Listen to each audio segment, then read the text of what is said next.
Hello everyone and welcome back to my YouTube channel BPSC दीदी। Last video जो मैंने बनाई थी टेलिंग अबाउट कि मैंने किस तरीके से प्रीलिम्स को अपने बैक टू बैक क्लियर किया है 68, 69 और 70th पे।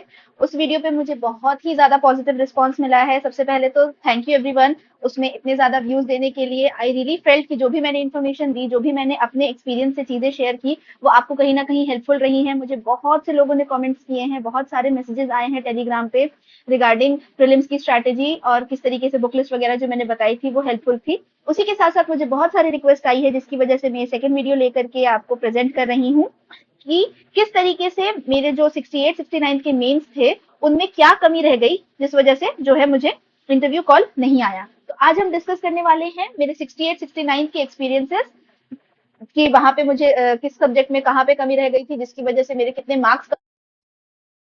उसके साथ ही मैं डिस्कस करूंगी अपना एक्सपीरियंस कि 70th बीपीएससी मेंस में मैंने किस तरीके से उन चीजों पे वर्क किया है जो मुझे 68 और 69 में कम लगी थी। सो ओके, इसमें मैं सारी चीजें बताऊंगी, मेरी बुक लिस्ट, सोर्सेज, नोट्स, उसके साथ मैंने पिक्चर्स वगैरह भी इसमें इंक्लूड करके रखी हैं। So to give you better example कि मैंने किस तरीके से लिखा है, और मैंने इसके साथ में अपनी इवेल्युएटेड कॉपीज के भी एक दो आंसर्स लगाए हैं और अपनी मार्कशीट भी लगाई है, सो दैट आपको थोड़ा सा बेटर आइडिया मिल पाए कि मेंस के एक्सपीरियंसेस में क्या रहा है और आपको किस तरीके से नोट्स बनाने हैं। सो थोड़ा सा वीडियो शायद लंबा हो सकता है because there are lot of things to explain, फिर भी मैंने बहुत शॉर्ट में इस वीडियो में बता रही हूँ। आगे जब प्रीलिम्स के बाद मेंस का टाइम आएगा तो मैं और ज्यादा डिटेल्ड वीडियोस में आपको सारे सब्जेक्ट्स एक्सप्लेन करूंगी। तो अभी स्टार्ट करते हैं इस वीडियो को। तो सबसे पहले तो मेरी मार्कशीट है, ये मेरी मार्कशीट है।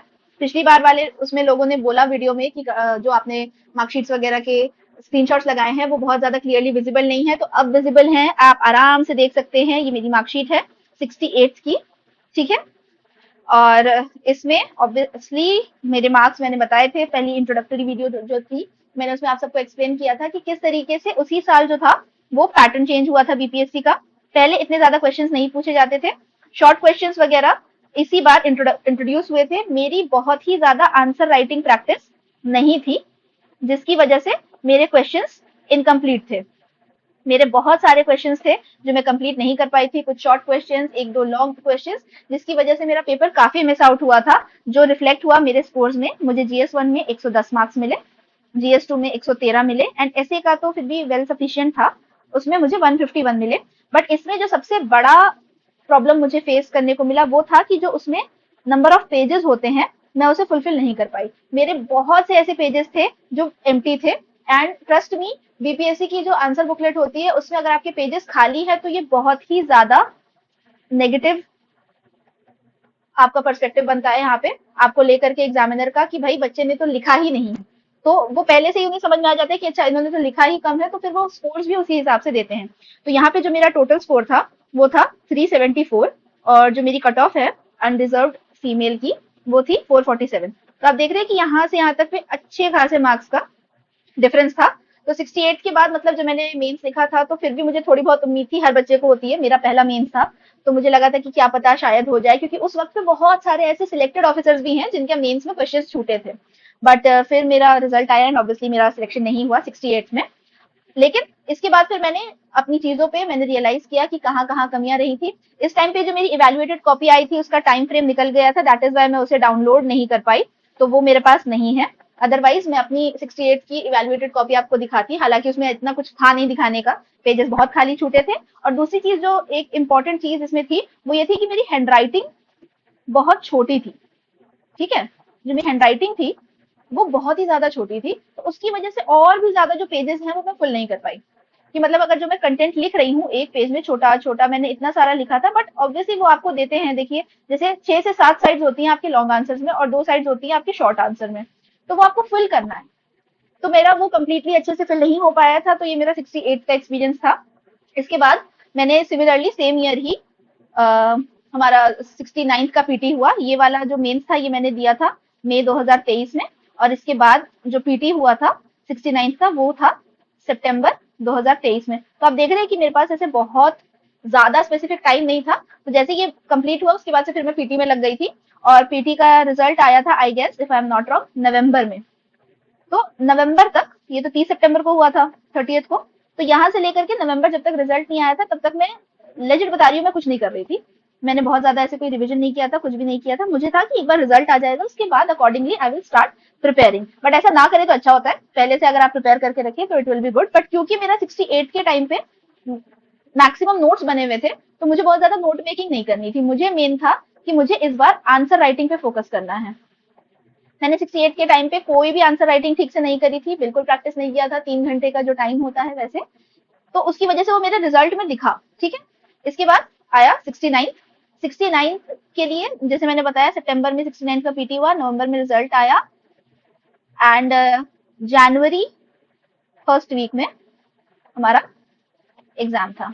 ठीक है, जनवरी फर्स्ट वीक में एग्जाम था। ये आ गई मेरी 69 की मार्कशीट। तो बहुत सारे लोगों का था कि दीदी ऐसा क्या हुआ कि आपका मतलब इंटरव्यू कॉल नहीं आ पाया। तो यहाँ पे तो देखिए मेरे मार्क्स जो थे वो फेयर एनफ डिसेंट ही थे।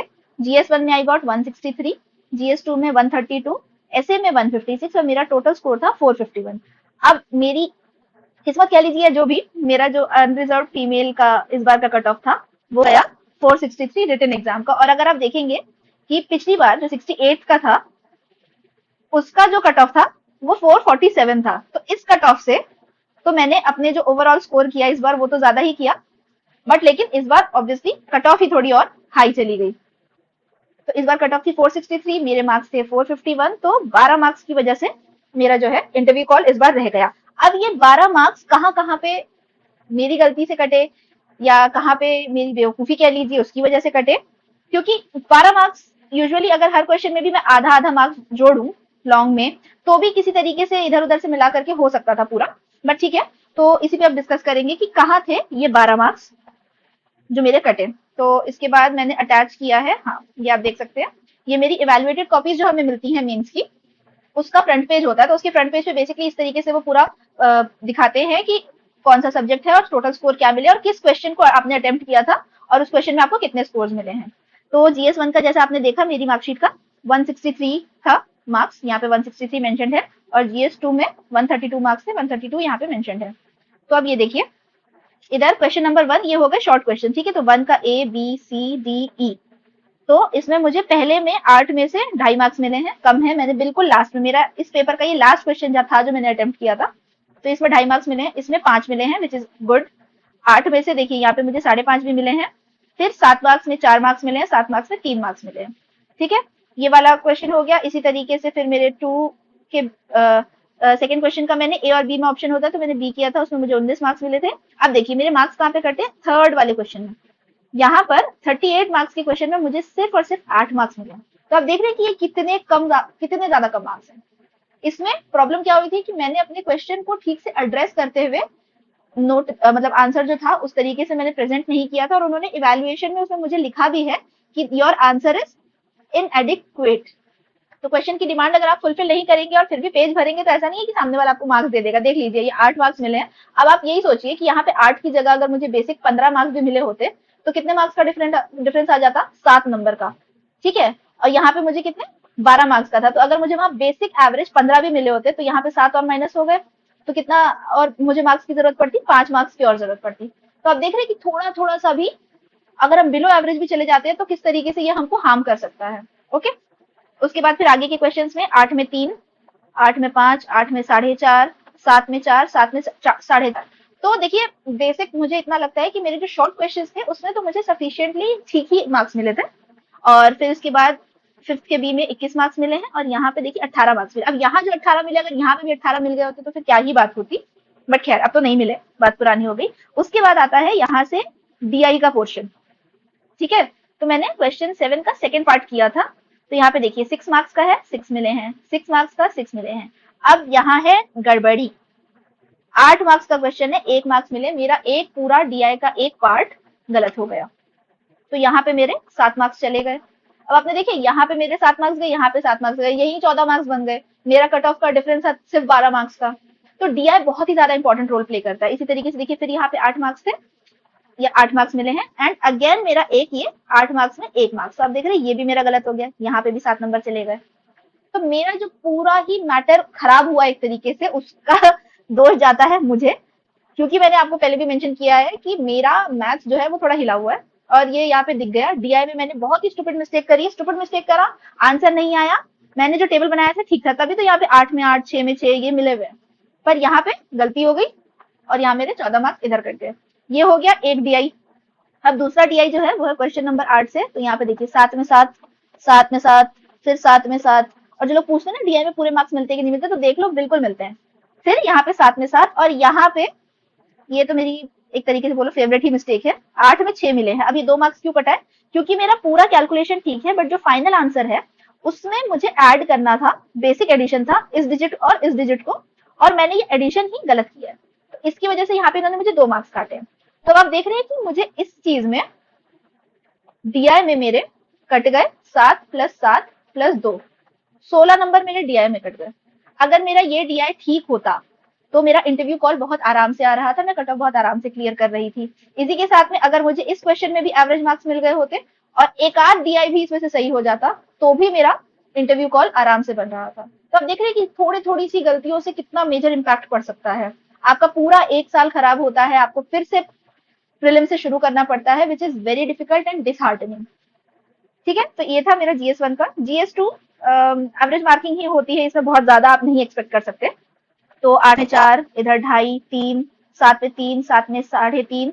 अब ये देखिए पॉलिटी में थोड़े थोड़े ही नंबर देते हैं, पता नहीं क्या है। खैर जो भी, बहुत कुछ लोग हैं जिनको बहुत अच्छे मार्क्स मिले हैं, उनका कंटेंट एक्सेप्शनली बहुत अच्छा रहा होगा। बट हम लोगों को यूजुअली, मैं हूँ, मेरे ग्रुप के कुछ और लोग हैं, we got this very generic marks की 38 में 14, 38 में 15। उसके बाद फिर यहाँ पर नेक्स्ट सेक्शन में देखिए, ये शॉर्ट क्वेश्चन में मैंने बिल्कुल अच्छा नहीं लिखा होगा, तभी 8 में मुझे 2 मार्क्स मिले हैं। यहाँ 8 में 3, 8 में 3, 7 में 3.5, 7 में 3। अब ये देखिए, ये मेरा अच्छा आंसर रहा होगा। 38 में मुझे 22 मार्क्स मिले। और उसके बाद यहाँ पे मेरा आंसर अच्छा नहीं था, तो 38 में मुझे 12 मार्क्स मिले हैं। अगेन फिर शॉर्ट वाला पार्ट आ गया, 8 में 3, 7 में 4, 7 में 4, 7 में 4, 7 में 4। ये वाला जो है ना 7 में 4 वाला, ये पूरा साइंस एंड टेक का पार्ट है। तो साइंस एंड टेक के जो क्वेश्चंस होते हैं, खासकर शॉर्ट क्वेश्चंस, अगर आपने प्रीवियस ईयर देखा होगा 69 और 78 दोनों का, तो इतना डिफिकल्ट नहीं है। टेक्निकल आपको कुछ नहीं लिखना है, आपको डेली लाइफ में साइंस एंड टेक्नोलॉजी किस तरीके से हेल्पफुल है, वैसे ही सिमिलर क्वेश्चंस पूछे हैं, तो देखिए एक फेयर मैनर में आपको अच्छे मार्क्स मिल जाते हैं। और उसके बाद फिर एक लॉन्ग जो था 36 में 19, तो साइंस एंड टेक में तो फेयरली अच्छे मार्क्स मिले हैं। इस तरीके से ये 132 हो गया। और मेरा ऐसे का मैं इसमें अभी इस वीडियो में इंक्लूड नहीं कर रही हूँ, ऐसे के लिए मैं मेंस के टाइम पे सेपरेट वीडियो बना दूंगी। यहाँ पे मैं GS1 और GS2 क्योंकि इसकी नोट मेकिंग करनी होती है, इसलिए यहाँ पे यही 2 सब्जेक्ट कवर कर रही हूँ। ऐसे में मेरे 156 मार्क्स थे। इंग्लिश मीडियम था, थोड़ा सा बहुत, मतलब एक तरीके से एवरेज मार्किंग आप बोल सकते हैं कि किया गया था। इंग्लिश मीडियम में बहुत ज्यादा मार्क्स नहीं मिले थे, वहीं हिंदी मीडियम में आपने देखा होगा कि लोगों को 180 प्लस मार्क्स भी मिले हैं। तो यहाँ पे एक थोड़ा सा डिफरेंस क्रिएट हो गया था। खैर, इस तरीके से मेरे मार्क्स रहे। अब मैं आपको दिखा रही हूँ कि मेरे नोट्स यूजुअली किस तरीके से होते थे। जैसे देखिए, ये मधुबनी का मैंने शॉर्ट आंसर फॉर्म में लिखा हुआ है। तो मधुबनी रिलेटेड मैंने यहाँ पे इन्फॉर्मेशन डाली कि फोक आर्ट फॉर्म है मिथिला रीजन का, और इसे मिथिला आर्ट भी बोलते हैं। ठीक है, it is practice by women of villages and it illustrates their thoughts, hopes and demands, जो भी मतलब उनके चीजें रहती थी। उसके बाद मैंने यहाँ पर मैप बना दिए, मैंने यहाँ बॉक्स नहीं बनाया है, गलत बात है, ये बॉक्स बना देते हैं तो ज्यादा अच्छा रहता है। ये मिथिला रीजन है बिहार का।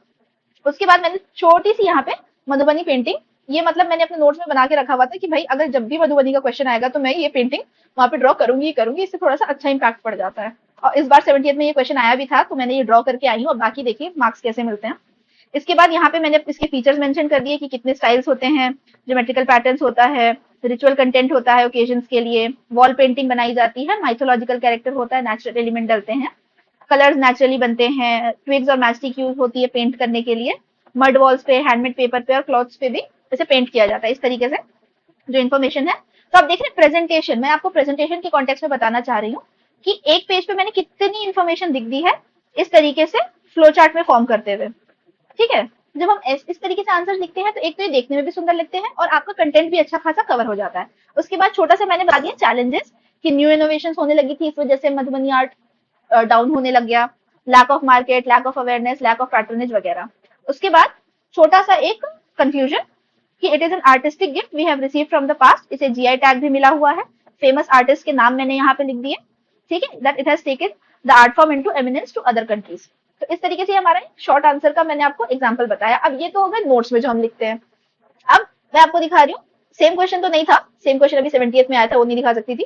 तो संथल अपराइजिंग का ये मेरी इवेल्युएटेड कॉपी है। ठीक है, ये मेरी इवेल्युएटेड कॉपी का पार्ट है, ये संथल अपराइजिंग का क्वेश्चन था। अब ये देख रहे हैं आप, ये क्वेश्चन बी है हिस्ट्री वाला, तो इसके मैं मार्क्स पहले आपको दिखा दूं, वैसे नीचे भी दिए हुए। ठीक है, ये 1 का बी है, यहाँ पे देखिए मिले हुए 5 नंबर। ये इस तरीके से है। संथल अपराइजिंग, अब देखिए यहाँ पे सिर्फ संथल अपराइजिंग दिया हुआ है, कुछ नहीं पूछा है कि क्या बताना है, कॉजेज बताने हैं, आउटकम्स बताने हैं, क्या हुआ था, कुछ भी नहीं बताना, सिर्फ संथल अपराइजिंग है। अब ये आपके ऊपर है कि आप 8 मार्क्स के क्वेश्चन के लिए कितनी चीजों को किस तरीके से यहाँ पे प्रॉपरली पोर्ट्रे करके अपना आंसर फॉर्म करेंगे। तो यहाँ पे पहले मैंने छोटा सा मैप बना दिया, देखिए पेपर में मैंने बॉक्स बनाया है, जरूरी होता है। राजमहल हिल्स दिखा दिया। Santhal uprising took place in 1855-56 Rajmahal hills. जो इंपॉर्टेंट फैक्ट्स है देखिए उनको मैं अंडरलाइन करते चली हूँ। इट वॉज लेड बाय चांद Bhairav Sidhu and Kanhu Murmu brothers, bracket में लिख दिया। ये हो गया हमारा छोटा सा इंट्रोडक्शन। इसके बाद फैक्टर्स रिस्पॉन्सिबल को मैंने पॉइंट वाइज में लिख दिया कि क्या क्या प्रॉब्लम्स थी।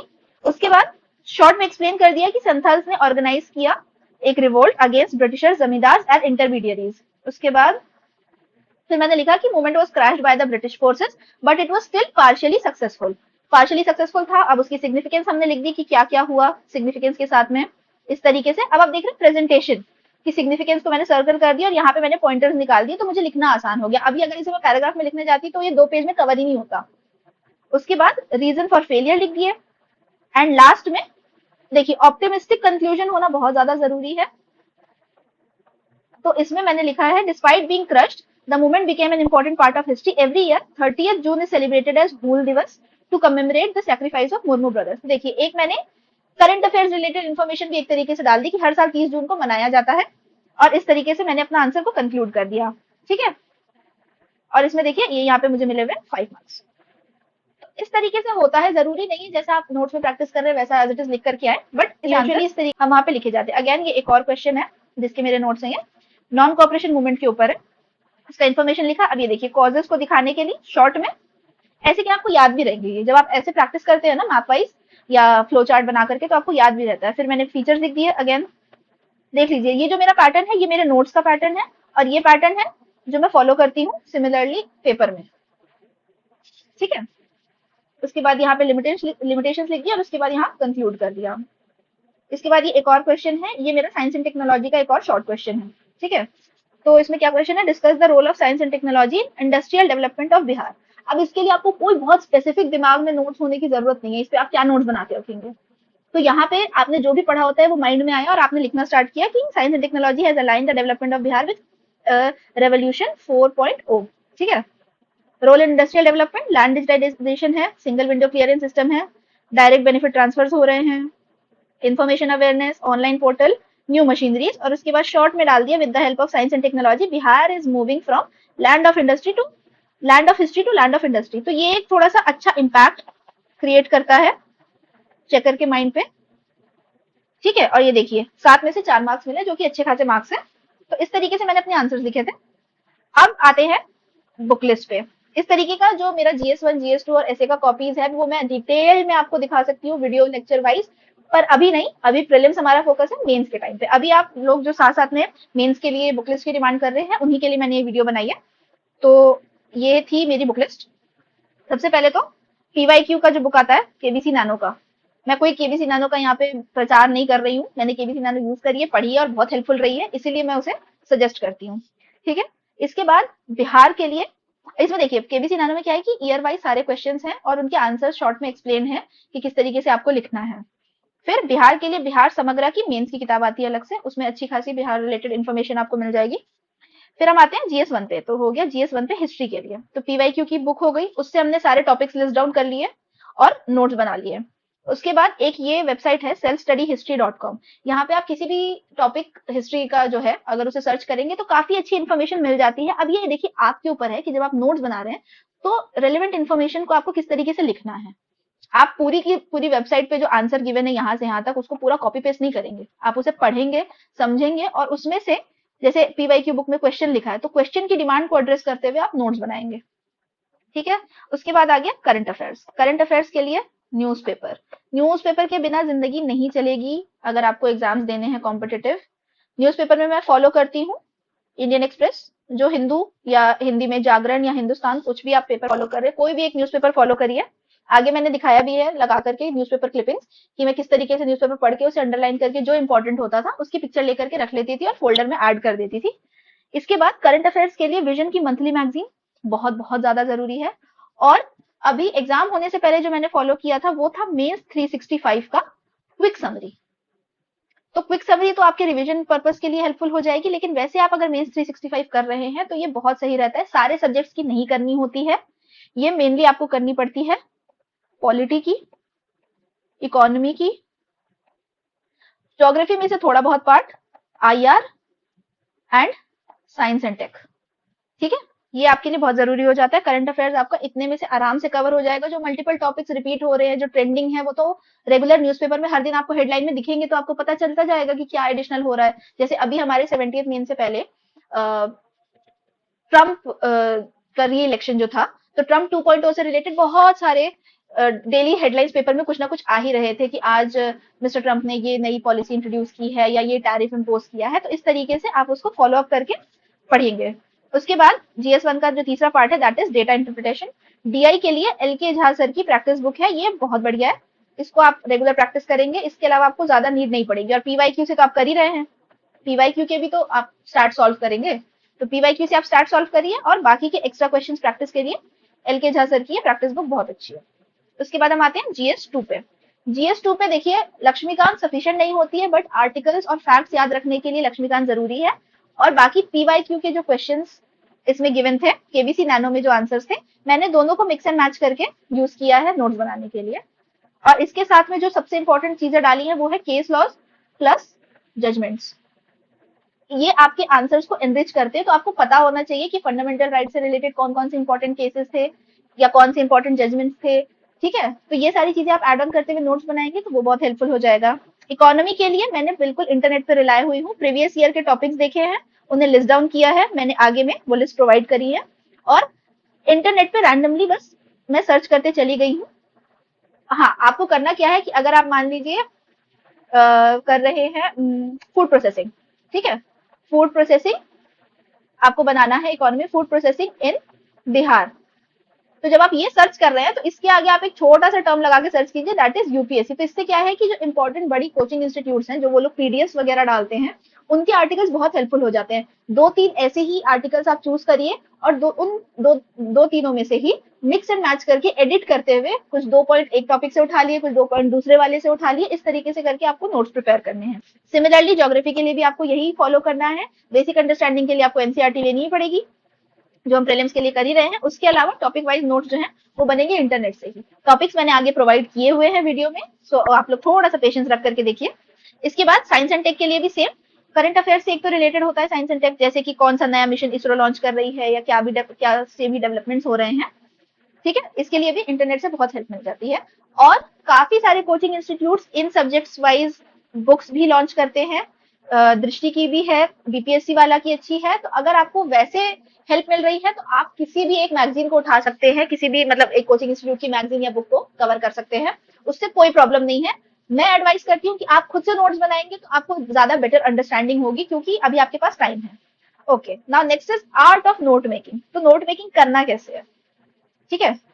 तो सबसे पहले तो जैसे हमने एक टॉपिक लिया, मान लीजिए यहाँ पे मैं हिस्ट्री का एग्जांपल ले रही हूँ कि हिस्ट्री का हमने टॉपिक लिया पटना कलम। सबको पता है कि पटना कलम पे नोट्स बना के रखना बहुत जरूरी है। हिस्ट्री की चीजों पे तो नोट्स जितने हो जाए सब बना के रख दो, वो चेंज नहीं होना, ना उसमें कोई स्पेसिफिक आपको वैल्यू एडिशन मिलना है।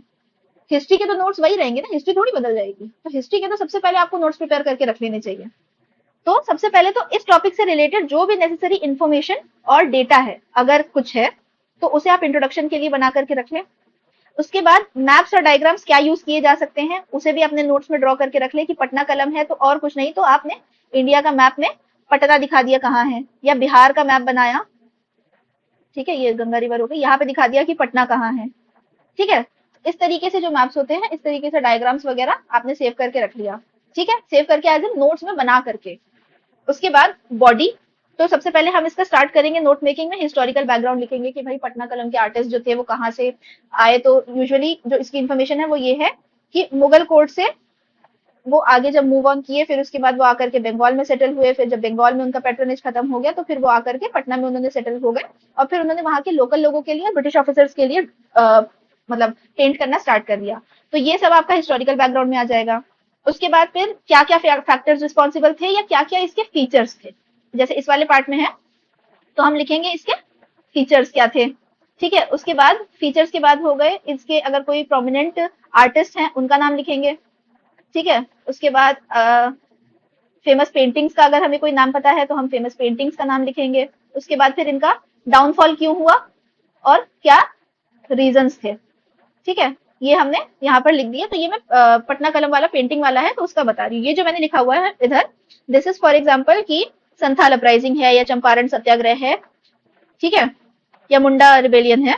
तो इस सब के लिए भी आपको क्या करना है कि फैक्ट्स एंड मैप्स आपने बना लिए, ऊपर इन्फॉर्मेशन डेटा लिख लिया, बॉडी में हिस्टोरिकल बैकग्राउंड कि किस रीजन में हुआ, कहाँ हुआ, क्या सिचुएशन थी, फैक्टर्स रिस्पॉन्सिबल क्या क्या थे, कोर्स ऑफ इवेंट्स की ये हुआ, फिर ऐसा हुआ, फिर उसके बाद उन्होंने रिवोल्ट करना स्टार्ट किया, फिर ब्रिटिशर्स ने उनको सप्रेस किया, फिर उसके क्या आगे के जो कोर्स ऑफ इवेंट्स थे वो हमने लिखे, फिर उस इवेंट का सिग्निफिकेंस या आउटकम क्या रहा, फिर उसके चैलेंजेस क्या थे, और उसके बाद उसका वे फॉरवर्ड। तो जो आपको नोट्स बनाने हैं वो इसी पैटर्न में आप बनाते जाएंगे।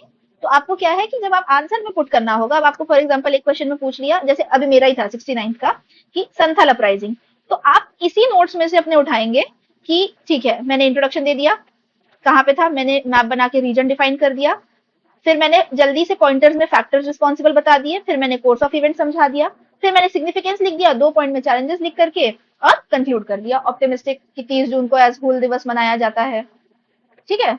तो आपको क्या है कि अगर शॉर्ट में पूछा है तो आप शॉर्ट में लिखेंगे, लॉन्ग में पूछा है तो इसी को आप एक्सप्लेन करेंगे ज्यादा अच्छे तरीके से। तो आपका पैटर्न जो है वो नोट्स बनाने का वो रहेगा यही। अब ये तो हो गई हिस्ट्री वाली चीजें, इसके साथ जो एक और जरूरी चीज है वो है रेलेवेंट कोटेशंस एंड स्टेटमेंट्स। अगर किसी हिस्टोरियन ने पटना कलम के बारे में कुछ कहा है या मॉडर्न आर्ट के बारे में कुछ कहा है तो उस स्टेटमेंट को ढूंढिए और उस स्टेटमेंट को इसमें इनपुट डालिए। या कोई सा इंपॉर्टेंट कोटेशन है, जैसे महात्मा गांधी ने, ठीक है, चंपारण में रह करके कोई स्टेटमेंट दी होंगी उस टाइम पे चंपारण सत्याग्रह से रिलेटेड, तो उस स्टेटमेंट को डालिए। या किसी फेमस राइटर ने या हिस्टोरियन ने गांधी जी के रोल पे कुछ कहा है तो उस चीज को आप लिखिए। तो ये सारी चीजें आप अपने नोट्स में लिखते जाएंगे तो आपको बाद में आंसर में पुट करने में बहुत आसानी होगी। इसके बाद नेक्स्ट है हमारा, हाँ ये है पॉलिटी के क्वेश्चन का एग्जाम्पल, कि मैंने ऊपर भी बताया important articles, judgments, case laws और एग्जाम्पल्स आपको हर चीज के साथ डालने बहुत ज्यादा जरूरी है। कौन कौन से पॉलिटी के इंपॉर्टेंट टॉपिक्स हैं वो अभी मैंने आगे लिस्ट आउट कर रखे हैं, आप उससे देख लीजिएगा। हर टॉपिक के साथ में इनमें से क्या चीज फिट हो रही है वो आपको नोट्स में ऐड करके रखने हैं। अब ये आगे का जो है ये एग्जाम्पल मैंने दिया है, ये हो गए जैसे इकोनॉमिक्स का कोई टॉपिक है या फिर साइंस एंड टेक का है, ठीक है। तो उसमें क्या है, जैसे या फिर कोई सी स्कीम अगर पूछ ली है तो आपने इंट्रोडक्शन दिया, फीचर्स बताए, एम बताया, एडवांटेजेस, चैलेंजेस, सजेस्टेड मेजर्स। और हमेशा ध्यान रखिएगा कि जो सजेस्टेड मेजर्स हैं, जो आपने चैलेंजेस मान लीजिए अगर 4 चैलेंज बताए हैं तो सजेस्टेड मेजर्स भी उन चारों चैलेंजेस को एड्रेस करते हुए होने चाहिए। कि भाई अगर हम बता रहे हैं कि ये परेशानी आ सकती है तो उस परेशानी को हल करने के लिए सोल्यूशन क्या है, सजेस्टेड मेजर्स होगा और उसके बाद कंक्लूड कर दिया। जरूरी नहीं है कि एक ही जगह से आप जहां से फॉलो कर रहे हैं वहां पे आपको इन सारे टॉपिक्स पे अच्छी इन्फॉर्मेशन मिल जाए, इसलिए कह रही हूँ इंटरनेट पर जाकर के सर्च करिए, एक टैब में दृष्टि खोलिए, एक टैब में अगर हो सके तो विजन खोलिए, या एक टैब में हो सके तो बीपीएससी वाला खोलिए, और उसके बाद में आप कंपेयर करके देखिए कि किसी ने हो सकता है इंट्रोडक्शन बहुत अच्छा बताया हो, किसी ने एग्जाम्पल्स बहुत अच्छे उसमें इनपुट किए हों, ठीक है। तो इस तरीके से हम बाकी के सारे क्वेश्चंस को अटेम्प्ट करेंगे। इसके बाद आता है हेल्पफुल सोर्सेज। तो एक तो मैंने बताया मेंस 365 अगर आप कर रहे हैं तो बहुत अच्छी बात है, और एग्जाम से पहले इसी का क्विक समरी आता है। एंड ट्रस्ट मी वो इतने क्यूट फॉर्म में उन्होंने बना के रखा हुआ है कि वो ऑलरेडी आपको ऐसे बॉक्सेस के फॉर्म में ही एक्सप्लेन कर रहे हैं, तो आपको पेपर से पहले रिवाइज करने में बहुत हेल्प मिल जाती है। उसके बाद दृष्टि की जो पीडीएफ होती है स्कीम्स पे बहुत हेल्पफुल होती है, वो सारी डिटेल्स जो आप चाह रहे हैं वो सब उसमें प्रोवाइडेड होती है। कि अगर आपको पता करना है कि जनजाति गौरव योजना जो है, ठीक है, एक सेकेंड हो जा भाई सेफ, हाँ, जनजाति गौरव योजना जो है उसके क्या फीचर्स हैं, एम्स है, चैलेंजेस है, कितने करोड़ रुपीस आउटले है, सारी चीजें जो आपको हैं वो इनके स्कीम्स के पीडीएफ वगैरह जो आते हैं करंट अफेयर्स के उसमें मिल जाती है। तो इसको आप सेव करके रखिए, चाहिए तो इसमें से आप खुद भी नोट मेकिंग कर सकते हैं, अदरवाइज इसको आप सेव करके रखिए और फिर प्रिंट करा लीजिए। सारी स्कीम्स कुछ भी है, जैसे हाइड्रोजन पॉलिसी है, ठीक है, हाइड्रोजन स्कीम है, या कोई सा क्वाड का कोई सा समिट हुआ है, तो ये सारी चीजें आपको दृष्टि के पीडीएफ में बहुत हेल्पफुल मिल जाती है, हिंदी में भी इंग्लिश में भी, तो इसे आप यहाँ से कर सकते हैं। उसके बाद पीआईबी के सोर्सेस, कोई इंपॉर्टेंट इवेंट हो रहा है जैसे G20 हुआ था, ठीक है, या फिर और भी कुछ जो इंपॉर्टेंट चीजें होती है, तो एक बार पीआईबी की जो साइट है उसको खोल करके रिफ्रेश करते हुए देख लिया कीजिए, बहुत अच्छा एक्यूरेट यहाँ से आपको डेटा मिल जाता है, ठीक है। तो एक्यूरेट डेटा के लिए ये बहुत इंपॉर्टेंट हो जाती है। इसके अलावा मेंस के कॉन्टेक्स्ट में बता रही हूँ मैं, बीपीएससी वाला की करंट अफेयर्स मैगजीन अभी 78 के टाइम पे उन्होंने लॉन्च करी थी, बहुत ही अच्छे बिहार फोकस उसमें करंट अफेयर्स प्रोवाइडेड थे, तो ये तो खैर आपको बाद में जरूरत पड़ेगी, बट यहाँ से बहुत अच्छा कवर हो जाता है फाइनल रिवीजन के लिए, और रेगुलरली तो आपको पेपर पढ़ना ही पड़ेगा। अब जो मैंने इंपॉर्टेंट यहाँ पे लिखा हुआ है वो है चैट जीपीटी। तो देखिए टेक्नोलॉजी एनहांस हो रही है एंड हमें उसको किस तरीके से पॉजिटिवली यूज करना है ये हमारे हाथ में, ठीक है। रादर देन इंस्टाग्राम और फेसबुक पे टाइम स्पेंड करने से ज्यादा बेटर है कि आप चैट जीपीटी को यूज कर लें अपनी नोट मेकिंग के लिए। आपको कुछ नहीं करना है, चैट जीपीटी से आपको जो भी आपको टॉपिक चाहिए, जो भी आपको इन्फॉर्मेशन चाहिए, जैसे फॉर एग्जाम्पल आपको चाहिए difference and similarities between president and governor provide, ठीक है। तो आपने ये टॉपिक डाला, उसके बाद आप चैट जीपीटी को बताइए कि भाई हमको प्रोवाइड करो रेलेवेंट आर्टिकल्स, ठीक है, एग्जाम्पल्स एंड केस लॉज। आपका एक बार चैट जीपीटी इस पैटर्न पे सेट हो गया, उसका एल्गोरिदम आपकी डिमांड को कंप्लीटली फुलफिल करेगा और आप ट्रस्ट में देखेंगे कि वो बहुत अच्छे तरीके से आपको इंट्रोडक्शन, कंक्लूजन, पॉइंट वाइज सारी चीज एक्सप्लेन कर रहा है, और ये नोट मेकिंग में बहुत हेल्पफुल होती है। 70th के टाइम पे मैंने भर भर के चैट जीपीटी को यूज किया है नोट मेकिंग इंप्रूव करने के लिए, आंसर राइटिंग इंप्रूव करने के लिए। तो सही तरीके से टेक्नोलॉजी का इस्तेमाल करिए, चैट जीपीटी को यूज करिए, और बहुत अच्छे तरीके से आपको इफेक्टिव मैनर में आंसर राइटिंग दिखाएगा, ठीक है। ये हो गए सोर्सेस। उसके बाद how to write a good answer, तो ये मैंने अभी ऊपर भी एक्सप्लेन किया था कि सबसे पहले तो अट्रैक्टिव इंट्रोडक्शन होना चाहिए, कोटेशन। ये आप सब नोट्स में अगर शुरू से लिखते हुए चलेंगे इसी पैटर्न में, तो बाद में आपको आंसर राइटिंग के लिए अलग से मेहनत नहीं करनी पड़ेगी। फिर डायग्राम्स और मैप्स यूज करना, फ्लो चार्ट यूज करना, पॉइंट वाइज आंसर्स अंडरलाइन करना, शॉर्ट लेकिन इफेक्टिव पॉजिटिव कंक्लूजन लिखना है हमको, ठीक है। कितने भी हमने ऊपर चैलेंजेस गिना दिए कि अरे ये परेशानी है, ये परेशानी है, ये परेशानी है, लेकिन हम आगे बढ़ रहे हैं, हमारी सरकार ऐसा ऐसा कर रही है जिसकी वजह से आगे फ्यूचर में जाकर के हम इतने ट्रिलियन इकोनॉमी बनने वाले हैं, या इंडिया जो है रिन्यूएबल एनर्जी अचीव कर लेगी। इस तरीके से ऑप्टिमिस्टिक कंक्लूजन आप अपने नोट्स में ही लिखें। फैक्ट्स, डेटा जितना भी है, सस्टेनेबल डेवलपमेंट गोल्स एकदम आपको याद होने चाहिए, हर नोट्स में जहां जहां रेलेवेंट हो वहां वहां पे डाल दिया जाए। खास करके इकोनॉमिक्स वगैरह के जो क्वेश्चंस होते हैं उसमें बहुत हेल्पफुल होता है। तो इस तरीके से आपका एक आंसर लिखने का तरीका हो जाएगा। अब मेरी स्ट्रैटेजी पर्सनली जो मैंने फॉलो करी थी 68 के टाइम से ही, मतलब 68 के मेंस होने से पहले से मैंने नोट्स जो हैं वो सारे बना लिए थे, ठीक है। मतलब रेलेवेंट जितने नोट्स हो सकते थे, बाद में मैंने डेफिनेटली और चीजों को ऐड किया है जैसे जैसे टॉपिक्स बढ़ते गए हैं, बट लेकिन नोट्स बना बना के मैंने अपने रजिस्टर भर लिए। उसके बाद वैल्यू एडिशन करती गई उनमें करंट अफेयर्स से, कि अगर मेरे गवर्नर के नोट्स हैं तो कोई सा नया मसला चल रहा है, फॉर एग्जाम्पल तमिलनाडु गवर्नर का है, या पंजाब का कुछ है, या वेस्ट बंगाल का है, तो वो मैं साथ साथ में इसमें ऐड करती चली गई, ठीक है। ये हो गया। अभी जब हम प्रीलिम्स भी नहीं हुआ है और उससे पहले प्रिपेयर कर रहे हैं, तब हम फुल फोकस अपना दे सकते हैं कि हाँ भाई नोट्स हमको बनाने हैं, जितना जल्दी कंप्लीट हो जाए उतनी ज्यादा अच्छी बात है। इसके बाद आफ्टर प्रीलिम्स, ये तो खैर आफ्टर प्रीलिम्स तो डेफिनेटली मैं आगे का जैसा रहेगा उसे गाइड करूंगी, बट आफ्टर प्रीलिम्स जो सबसे ज्यादा जरूरी है that is right a lot. सबसे मेन इंपॉर्टेंट जो लोगों की प्रॉब्लम होती है वो होती है कि पेपर जो है वो इनकम्प्लीट रह जाता है, सारे क्वेश्चंस हम कंप्लीट नहीं कर पाते विद इन टाइम। तो इसके लिए हमें लिखने की आदत बहुत अच्छी होनी चाहिए। 4 से 5 घंटे में लिखती थी हर दिन, मतलब अभी जनवरी में रिजल्ट आया था और मेरा अप्रैल में लास्ट तक में मेंस हुआ है, और हर दिन मैंने 4 से 5 घंटा लिखा है। मतलब मेरी उंगली का टेक्सचर ही ऑलमोस्ट चेंज हो गया लिख लिख करके। और 3 आवर्स के जो टेस्ट होते हैं वो जरूर दिए हैं, इनसे बहुत अच्छी राइटिंग प्रैक्टिस बनती है। आपको एग्जाम लाइक एक माहौल मिलता है कि हमें 3 घंटे में एनी हाउ सारे पेजेस भरने हैं, सारे क्वेश्चन अटेम्प्ट करने हैं। और उसके बाद जब मैंने अपने नोट्स बना चुकी थी, क्योंकि मेरे नोट्स बने हुए थे, तो हर साल के मेंस में मैं क्या करती थी, 68 का मेंस जैसे है, तो मुझे जहां जहां से भी क्वेश्चन पेपर मिले, ठीक है, इस टाइम पे तो मैंने किए नहीं थे इतने ज्यादा टेस्ट सीरीज, तो जहां से भी मुझे क्वेश्चन मिले वहां से मैंने क्वेश्चंस को लेकर के साथ में उसके मैं आंसर के तरीके से ही नोट्स बनाते चली गई, ठीक है। तो किस फॉर्म में, आंसर फॉर्म में मैंने नोट्स बनाए। जैसे मैंने जो ऊपर दिखाया था मधुबनी वाला, तो वो मधुबनी रिलेटेड मेरे पास एक शॉर्ट क्वेश्चन था, तो उसको मैंने आंसर फॉर्म में ही लिखा, और अब जब मैं उसे पढ़ूंगी तो मैं उसे एज इट इज रिवाइज करूंगी, ठीक है। तो इस तरीके से मैंने किया था कि क्वेश्चन वाइज में सब्जेक्ट के रिवीजन हो जाते थे, कि मैंने जैसे मान लीजिए कि मुझे मिला है पॉलिटी का सेक्शनल टेस्ट के क्वेश्चंस मुझे मिल गए, तो मैंने उनको उसी तरीके से आंसर लिखे जिस तरीके से आंसर लिखे जाते हैं। आंसर लिख लिए, अब मैं उन्हें एज इट इज रिवाइज करूंगी। तो ऐसा करते करते मेरे पास आप 7 से 8 रजिस्टर्स हैं जो फुल हैं। तो मुझे क्या करना होता है, मुझे उन्हें खोलना होता है, मुझे उन्हें बार बार पढ़ना होता है। और इसके बाद जो 3 आवर्स के टेस्ट थे मैं ये प्रैक्टिस करी थी। 70th में मेरा मेनली यही था, क्योंकि मुझे अपने आंसर्स को इम्प्रूव करना था। और जो दूसरी चीज मैंने सबसे ज्यादा फोकस करी वो थी डीआईएफ। क्योंकि आप देख रहे थे 69th में जो हुआ था, तो दूध का जला छाछ फूक फूक के पीता वाली कंडीशन थी। डीआई मैंने एक दो क्वेश्चन करके हर दिन डीआई प्रैक्टिस किया है कि मेरा डीआई गलत ना हो। एंड अभी तो इस बार 70th में इतना ज्यादा लेंदी डीआई आया था कि काफी हालत खराब हो गई थी। बट आई डोंट नो, मैं आंसर वांसर नहीं चेक करती हूँ, जब आंसर रिजल्ट आएगा तब पता चलेगा कि क्या था क्या नहीं था। बट ये है कि मेरे इस बार 70th मेंस में सारे क्वेश्चंस कंप्लीट हुए थे। सारे डीआई मैंने बनाए रोते गाते, जैसे भी 1 घंटा लग गया, बट मैंने सारे क्वेश्चंस कंप्लीट किए और मैंने ट्राई किया कि मेरे पेजेस भी ना छूटे। ठीक है, अब ये देखिए, हाँ ये देखिए मैंने एग्जाम्पल में डाला हुआ, ये हाथ की हालत ये ऐसी हो जाती है लिखते लिखते। उसके बाद ये मैंने पिक्चर ऐड करी है आपको बताने के लिए कि इंडियन एक्सप्रेस में से मैंने पढ़ा। फॉर एग्जाम्पल ये लैंड डिजिटाइजेशन से रिलेटेड इन्फॉर्मेशन है, तो गवर्नमेंट ने लॉन्च किया था नक्शा, तो ये क्या है क्या नहीं मैंने अंडरलाइन किया है।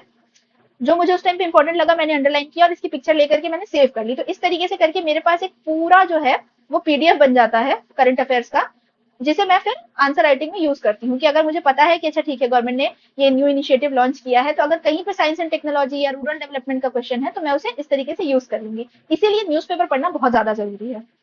ओके, कमिंग ऑन नेक्स्ट, हाँ ये थी डॉक्टर एल के झा सर की बुक। बिल्कुल भक्त हूं मैं इस बुक की, बहुत अच्छे से प्रैक्टिस करने को मिल जाएगा आपको डीआई। अगर आप बेसिक से भी स्टार्ट कर रहे हैं तो बिल्कुल शॉर्ट छोटे छोटे क्वेश्चंस भी हैं शुरू में प्रैक्टिस करने के लिए, फिर प्रॉपर लॉन्ग क्वेश्चंस भी हैं जैसे एग्जाम में पूछे जाते हैं, तो उसके लिए ये बहुत अच्छी है बुक। हिंदी इंग्लिश दोनों में मिलती है तो आप ले सकते हैं। अब ये मेरे रजिस्टर्स हैं, जैसे मान लीजिए ये सेक्शनल टेस्ट के मेरे आंसर्स बने हुए हैं, तो जो भी मेरे इस रजिस्टर में आंसर्स हैं उसके मैंने टॉपिक्स वो क्या क्या है वो मैंने ये फ्रंट पेज पे अलग से लिख के चिपका लिए हैं कि जब मुझे जो सा टॉपिक चाहिए होता है तो मुझे रजिस्टर के ऊपर से पता चल जाता है कि अच्छा ठीक है मेरे पास यहाँ पे क्या क्या लिखा हुआ है। तो ये आप देख रहे हैं ये 68 के टाइम पे मैंने बना के रखे हुए थे। तो चंपारण सत्याग्रह है, इसमें आंसर्स के फॉर्म में है। ये मैंने तब बनाए हैं जब मेरे जो बेसिक नोट्स थे वो मेरे कंप्लीट हो चुके थे। ठीक है, तो उसके बाद इस तरीके से जैसे जुरिस्डिक्शन ऑफ हाई कोर्ट हो गया, relevance of Rajya Sabha, pressure groups, तो इस तरीके से मेरे ऐसे 7 से 8 रजिस्टर्स हैं जिसमें मेरे क्वेश्चन वाइज आंसर्स बने हुए रखे हैं। ठीक है, ये साइंस एंड टेक का हो गया, AI in agriculture, quantum dots, Chandrayaan 3, Aditya L1 mission. ठीक है, तो ये हो गया। ये इसी तरीके से जो मेरा हिस्ट्री के नोट्स बनाया हुआ है, तो ये मैंने 68 के टाइम से पहले बनाए थे। तो ये देखिए कि ये मेरा इंडेक्स है कि मैंने इस पे प्रॉपर कि क्या है क्या नहीं है। ठीक है, तो ये एक हो गया। अब उसके बाद सब्जेक्ट वाइज टॉपिक्स जो है नोट मेकिंग के, जो आप लोगों को मैं बोल रही थी कि इसमें मैंने बना रखे हैं, तो मैंने नोट करके लिखे हुए हैं, उसकी मैंने यहाँ पे पिक्चर्स ऐड करी हुई हैं। तो एक सेकेंड, ये है। आप वीडियो को पॉज करके यहाँ पे इसके स्क्रीनशॉट्स ले सकते हैं, या फिर अगर आप लोग बोलेंगे कमेंट्स में तो मैं सिर्फ इन पेजेस का जो है वो पीडीएफ ऐड करके आपको अपने टेलीग्राम चैनल पे प्रोवाइड कर दूंगी। तो ये हो गए हैं हिस्ट्री के नोट्स, हिस्ट्री के नोट्स के मेनली टॉपिक्स। ठीक है, तो यहाँ पे देखिए दिया हुआ है ना, मॉडर्न आर्ट है, पाला आर्ट, पटना कलम, उसके बाद कौन कौन से एक्ट्स, क्योंकि आजकल बीपीएससी बहुत ज्यादा पूछता है। उसके बाद पर्सनालिटीज। ठीक है, फिर उसके बाद इंपॉर्टेंट जो भी चीजें हैं, इस तरीके से ये हिस्ट्री के हैं। उसके बाद ये हो गए हैं हमारे आईआर के मेनली, जो भी हालांकि इस बार बीपीएससी ने बहुत पर्टिकुलर क्वेश्चन पूछा नहीं था, बट फिर भी जब हम लोग प्रैक्टिस करते हैं तो सारी चीजें कवर कर लेते हैं। तो ये वो कंट्रीज के साथ रिलेशन है जो बहुत ज्यादा इस बार न्यूज में थी, तो ये वो हो गए। उसके बाद में ये ONOE, one nation one election, and Karmayogi, new criminal laws, global south, caste census, India act east policy, जो भी चीजें न्यूज में थी मैं उसको बनाते चली गई। फिर ये है जो ग्रीन से लिखे हुए, ये है पॉलिटी के इंपॉर्टेंट टॉपिक्स जिसपे आपके नोट्स बने हुए होने चाहिए। Preamble, fundamental rights, DPSP, fundamental duties, election commission, panchayati raj, coalition government, centre state relation. ठीक है, कौन से आर्टिकल्स पे स्पेसिफिक होना चाहिए, anti defection law, pressure group, uniform civil code. देखिए यूनिफॉर्म सिविल कोड इस बार पूछा भी हुआ था। ई गवर्नेंस, इंपॉर्टेंट बिल्स वगैरह जो भी लेटेस्ट आए हैं, ये हो गए पॉलिटी के। इसके बाद ये है हमारे इकोनॉमिक्स के, तो poverty, unemployment, agriculture, industry, 5 year plan, regional disparity. फिर उसके बाद स्कीम्स कौन कौन सी इंपॉर्टेंट थी, जीविका, सात निश्चय, agriculture road map, economic survey report, foreign trade policy, river linking, tourism, MG NREGA, food security. ठीक है, और यहीं पे मैंने नीचे थोड़े से ज्योग्राफी के भी डाल दिए थे कि मुझे एल नीना, ला नीना, मानसून वगैरह, physical division of India Bihar. ठीक है, मिनरल्स वगैरह वाला जो डिवीजन होता है ये उसके हो गए। उसके बाद ये है साइंस एंड टेक्नोलॉजी के, कि इसरो के आपको रिलेटेड सारी इन्फॉर्मेशन होना चाहिए कि इसरो के कौन कौन से उन्होंने अभी मिशन लॉन्च किए हैं, क्या डेवलपमेंट है, biotechnology, nuclear technology, privatisation in defence and space sector, renewable energy, e vehicle, cyber security, AI. अब जब मैंने यहाँ पे लिखा है एआई, तो एआई से आपको क्या करना है, हर फील्ड में AI, AI in agriculture, AI in defence, इस तरीके से करते हुए आपको मेक श्योर करना है कि एआई का आप हर एक सेक्टर को कवर करेंगे, ठीक है। उसके बाद climate change, nano technology, DRDO. तो आप चाहो तो आप इसके स्क्रीनशॉट ले लेना, या फिर मैं पीडीएफ, इनफैक्ट रहने दो, मैं इनके पेजेस के पीडीएफ जो है वो एक साथ टेलीग्राम पे अपने डाल दूंगी। और टेलीग्राम का नाम क्या है, आई होप अब तो आप सब इस चीज से वाकिफ हो चुके हैं, बीपीएससी दीदी। इसी पे हमारा जो है डिस्कशन ग्रुप अलग से है, जहाँ पे आप चाहो तो मुझसे वन ऑन वन आपका जो भी डाउट या क्वेरी है, आप मुझे वहां पे अपना मैसेज ड्रॉप कर सकते हो, और मैं आपको अकॉर्डिंगली जैसे ही मुझे टाइम मिलता है मैं आपको पर्सनली रिप्लाई करूंगी, रिस्पॉन्ड करूंगी, और जो भी आपकी क्वेरी होगी उसे रिजॉल्व करूंगी। सो इस तरीके से ये हो गया। अब बैलेंसिंग प्रीलिम्स विथ मेंस, ये एक इम्पॉर्टेंट टॉपिक है अभी के लिए, बिकॉज अभी क्या है कि हमारा notification is around the corner, कि नोटिफिकेशन बस अब लास्ट 10 दिन बचे हैं, 20 मई आज हो गई है, 20 से 30 मई तक में कभी भी आ सकता है। तो जो लोग अभी तक मेंस के लिए पढ़ रहे थे या पढ़ रहे हैं, तो वो आप अपना कंटिन्यू रखिए एज ऑफ नाउ। बट जैसे ही हमारा नोटिफिकेशन आ जाता है, आपका पूरा जो फोकस है वो प्रीलिम्स की टवर्ड्स हो जाना चाहिए, बिकॉज प्रीलिम्स बहुत अनप्रिडिक्टिव होता जा रहा है। कभी बेसिक फैक्ट्स पूछ रहे हैं, वरना हो सकता है 71 में फिर वापस से स्टेटमेंट बेस्ड क्वेश्चंस पूछने लग जाएं, तो रिस्क नहीं लेना है। मेंस की तैयारी करना अच्छी बात है, बट इतना नहीं कि आपका उस वजह से प्रीलिम्स ना हो, क्योंकि अगर प्रीलिम्स नहीं होगा तो आप मेंस के प्रिपेयर करके करोगे भी क्या। तो इसलिए प्रीलिम्स को बिल्कुल भी लाइटली नहीं लेना है, हमें प्रीलिम्स के लिए बहुत अच्छे से तैयारी करनी है। हमारी टेस्ट सीरीज स्टार्ट हो रही है 5 जून से, जिसमें 10 सेक्शनल, ये चेंज हो गया है, 10 सेक्शनल और 5 फुल लेंथ टेस्ट है। तो टोटल 15 टेस्ट आपको मिल रहे हैं। बायलिंगुअल है, हिंदी और इंग्लिश दोनों में अवेलेबल है। सिर्फ और सिर्फ 350 रुपए में, बहुत मिनिमल फीस ले रही हूँ, जस्ट बिकॉज कि आपकी सीरियसनेस बढ़ी रहे। मुझे कोई प्रॉफिट नहीं कमाना है, मेरा सिर्फ एम है कि ज्यादा से ज्यादा लोग टेस्ट प्रैक्टिस करें, स्कोर्स इंप्रूव करें, बेटर परफॉर्म करें और आगे जाकर के मेंस लिखें। सो टिल देन गाइस, आप लोग कंटिन्यू पढ़ते रहिए। अभी हमारा घटना चक्र का जो हिस्ट्री सीरीज है, एंशिएंट कंप्लीट हो रहा है, मिडाइवल स्टार्ट होगा, और इसी के साथ अब हम साइंस की भी घटना चक्र स्टार्ट करने जा रहे हैं। सो ज्यादा से ज्यादा लोगों के साथ इस वीडियोस को शेयर कीजिए, लाइक कीजिए, सब्सक्राइब कीजिए, कमेंट करके बताइए आपको और किस टॉपिक से रिलेटेड वीडियोस चाहिए। जैसे आप लोगों ने इस वीडियो की डिमांड करी थी, तो इस वीडियो के लिए मैंने अपना पूरा इनपुट लगाया है। ऐसे ही मैं आगे और आपको वीडियोस प्रोवाइड करती रहूंगी। Till then keep studying, keep learning and take care. See you, bye.